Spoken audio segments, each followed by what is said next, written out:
Now let's talk about retail and the consumer a bit. Give me your sense, now that we're a couple months into 2025, you were talking about consumers really looking for bargains and even trade downs, I think, late last year. How is it looking into 2025 as, for some consumers, credit continues to be stretched? I think we're seeing pretty similar things, John. I think that consumers are still spending.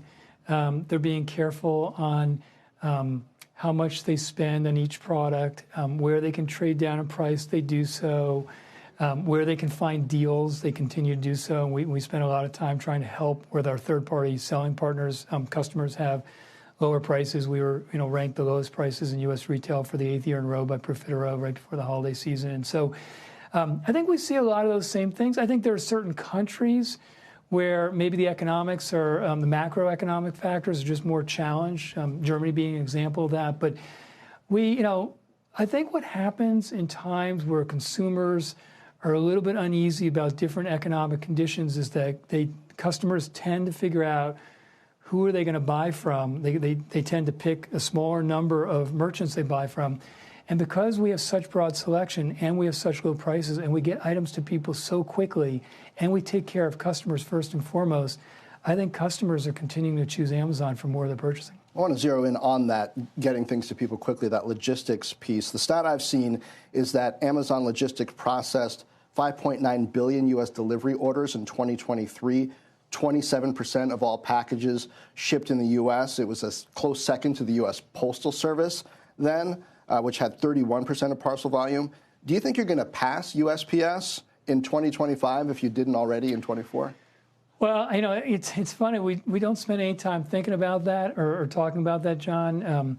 We are unusual, probably relative to most retailers, where we've built our own last mile transportation network that's at least the size of UPS at this point. And so most of our shipments go through our own last mile transportation network. But the USPS is still an important partner of ours, and we do work with them for various geographies. And it's hard for me to tell what their growth will be like, but we expect to continue to grow our own network. Because they've been shrinking. At least they were heading into that last stat. How important is scale in the actual last mile delivery piece of the business? Last time you and I talked, we were talking about those local sortation centers. And when you scale up with those, it actually gets easier to deliver faster. How is that working out with the scale that you're achieving? Well, scale matters in almost everything you do. When you have scale, it helps with all of your various cost structures and all your inventions. And there's so much technology innovation in our fulfillment network gets amortized over a larger number of nodes.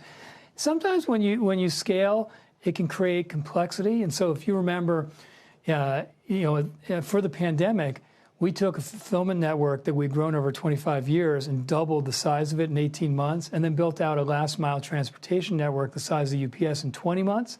And when we were done with that, we had a different network than we had before, and it took us time to really optimize that network and get the cost to serve right. But what it does is, as you reach different elbows of the curve and scale, this is true in a fulfillment network, it's true in technology services, as you get to different elbows of the curve and scale, you have to go back into your architecture and figure out where are the points that may not scale the way you want.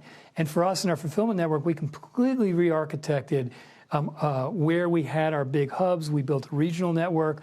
We completely redid the architecture around our inbound network. And so now we're able to get items located in fulfillment buildings much closer to end users, which means shorter delivery distances, which means we get to customers more quickly at lower cost.